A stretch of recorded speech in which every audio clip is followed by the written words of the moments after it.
ডিব্ৰুগড়ত যাওঁ, ৰাইজক সোধো অৰুণোদয় কোনে কোনে পাইছে হাত দাঙকচোন, সকলোৱে হাত দাঙে।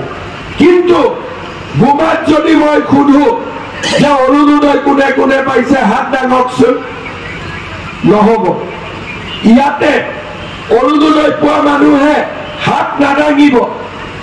প্ৰধানমন্ত্ৰীৰ ঘৰ কোনে কোনে পাইছে, বহুত কম মানুহে পাইছে, হাত নাদাঙিব। কিয়? দিল্লীৰ পৰা টকা আহে, গাঁৱৰ মানুহে টকা নাপায়। দিছপুৰৰ পৰা টকা আহে, ফৰ্ম কিনিবৰ কাৰণেও VCDC 200-300 টকা খোজ দিব লাগে, ঘৰ পাবৰ কাৰণে পইচা দিব লাগে। কিহৰ কাৰণে? VCDC বিলাক বৰালি মাছৰ দৰে,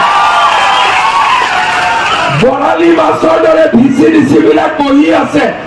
নদীত বৰালি মাছে যেনেকে সৰু সৰু মাছ বিলাক খাই দিয়ে, আমাৰ ইয়াত VCDC বিলাকে চৰকাৰৰ আঁচনি বিলাক পেটত ভৰাই থৈ দিয়ে। হয়নে নহয়?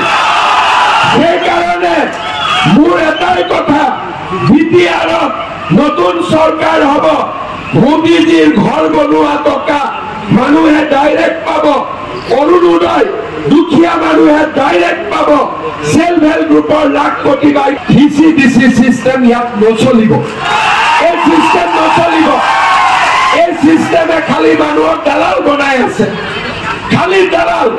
একো নালাগে, দাদা কি লাগে? আমাকে VCDC মেম্বার করে দিন। আরে এটা কি কথা?